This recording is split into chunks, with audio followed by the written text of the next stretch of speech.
First things first, before we get into the nitty and gritty of this video, I want to apologise if I do sound a little bit off. I'm still getting over a cold, so if I do sound terrible, I apologise. But this game is so terrible, I think I deserve to make this video as soon as I possibly can. Let's go! So Metal Gear Survive is finally out, and just like the day I reacted to the trailer of it, it still sucks. Oh my god, it sucks. And I'm not the only one that thinks this. But it even sucks more because I'm a huge Metal Gear fan, and seeing Metal Gear Survive this bad is just upsetting to me. So because I wanted to bring back my series D.A.G, aka Designing a Game, I thought to myself, what's the best way of bringing this back? And this is the best way of bringing the series back. So welcome to Designing a Game, and today we are going to save Metal Gear Survive with my little changes that I would have made in order to basically make the Metal Gear Survive game, at least in my opinion, I would have wanted to have played. Let's get into this. So first things first, you know the whole story with Metal Gear Survive and this whole idea of Mother Base being sucked into a wormhole, into a parallel universe where you have the crystal zombies? First major change I would make, take that entire story, throw it away. Put it in a bin, throw it out the window, burn it, kill it, shoot it, do whatever you have to do with that storyline, but get it out. You remove that entirely and start from this instead. You begin with Big Boss escaping Mother Base on the helicopter with Richard Miller, getting the hell out of there. As they look back, Mother Base explodes. It's not explained why Mother Base explodes, it erupts in a massive explosion, and all of that hard work that you've put into building Mother Base all the way through Phantom Pain is now gone, completely left behind, and you're left thinking, what the hell has just happened? The helicopter's a little bit rickety, it's a little bit shaky, but you're getting out of the scene. This is until the pilot of the helicopter goes over to Boss and says, "Boss, they're targeting us with missiles." And Miller and the boss are reacting going, what the hell? You don't know who's targeting you with missiles, but someone is. The helicopter becomes under attack, you see everyone reacting, being shaken and struck around the place. Blackness. And that's when you see the title, Metal Gear Survive. Then it comes back with Big Boss waking up in the middle of a forest. Maybe surrounded by flora and fauna, maybe surrounded by trees and everything, maybe even waking up in a village hut. And this is when he realizes, this isn't a regular village. Oh no, Big Boss is in the Congo. Big Boss is stuck in the Congo with no way of communicating with Richard Miller, no way of communicating with any of the survivors from Mother Base. He's lost all his technology, and all he has is his own backing and maybe a combat knife to help him get through things. And this is how you start Metal Gear Survive. It is now the whole idea that Big Boss himself has to survive being in the Congo until help can arrive, or until effectively he can communicate with Richard Miller or the remnants of Mother Base. But what happens in the Congo? Eventually you find out, whether you're wading through nature or you've woken up in this hut, that in this part of the Congo it is dominated by a malicious group of military known as the Savages. These guys are completely insane when it comes to domination. They have guns, fully automatic or semi-automatic.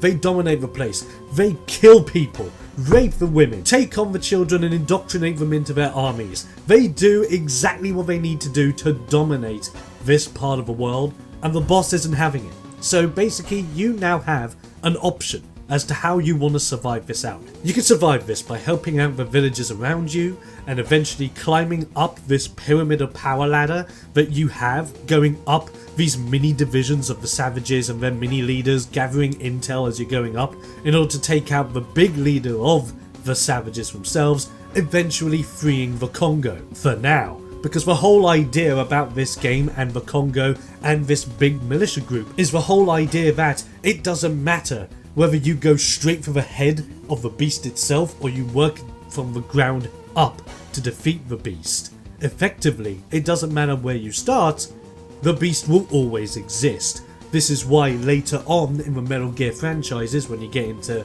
the games like Metal Gear Solid 2, not so much Metal Gear Solid 3 Snake Eater, but Guns of the Patriots, you can refer back to this moment and say, well, the Congo's still full of bad guys. Yes, it is. But Big Boss trained on how to really survive back in the day in the Congo, and he saved their asses until the militia groups came back up again. But they weren't the savages, they were someone completely new. So effectively, you build this game as a re-envisioned modern day alternative to Snake Eater. You take inspiration straight from Snake Eater itself, the whole survival aspect, the whole idea of adding different camos onto your face in order to blend into the environment, maybe even finding different outfits from the militia groups, from the villagers, you name it, in order to get around certain areas easier than if you're just sneaking around everywhere. You have your sneak shoot, saw, but it could be heavily damaged after you've been shot down from a helicopter and you need to fashion something brand new onto you. You can take advantage of a flora and fauna, you can hunt down animals in order to survive, wrap bandages around any wounds that you get, having to actively look after yourself. This what makes Metal Gear Survive the survive aspect. You don't have this whole system based around, oh, I need these parts in order to build up my breathing apparatus. You have to build your breathing apparatus. You want to breathe underwater longer than you normally should? You have to fashion something together and sneak underwater to get to certain areas if you want to do that. This is the whole idea of what we're going for with Metal Gear Survive. Of course, you can also fashion weapons this way. You can also gain new weapons just by finding a way to kill the militiamen, taking their guns from them and using them against them, obviously creating a sense of limited ammunition, so you may not want to use the guns all the time, but sometimes you may have to. And of course, you bring in the classic Metal Gear aspect of, do you want to do this 100% stealth, or do you want to do this your own way, possibly alerting guards or creating this massive fight environment with you versus hundreds, maybe even thousands of men at once. You want to give players options, but at the same time keep putting that emphasis of survival on the players at all times. And eventually, when you get through all of this and you're playing through the game and you're going up that roster, eventually you gain access to being in contact with Miller, more with some other survivors of Mother Base, and you find out there is a small faction that survived that do want to find you, and they now have, and they're heading your way, but you still need to survive, and by the time they get to you, you have to make a major decision. Do you go? Do you leave? Do you survive and go and reform Mother Base, or do you stay and see the fight to the end? If you stay and see the fight to the end, you get the true ending. But if you just leave, you just get what is known as the survivor ending. You survived, you did what you needed to do, and you're out of there. But if you get the true ending, this is how you end the game. You have a situation where you could be on a helicopter, you could be reforming a new base with Richard Miller by your side, and Miller gives you the question of, we will rebuild Mother Base and make it stronger than ever before. And you look at Miller, you being Big Boss, and say, no, we are not bringing in Mother Base, we need something new. This is when you bring in the idea of Foxhound, and you lay the groundwork for the next game in the Big Boss series, known as Metal Gear Foxhounds. And that will be the game that brings the whole piece together, answering the questions of how did all these Foxhound members come together. And effectively you create the game where you create Foxhound. That is the next one in the series, and that, personally, is how I would have done Metal Gear Survive as a game. That's how I would have done it.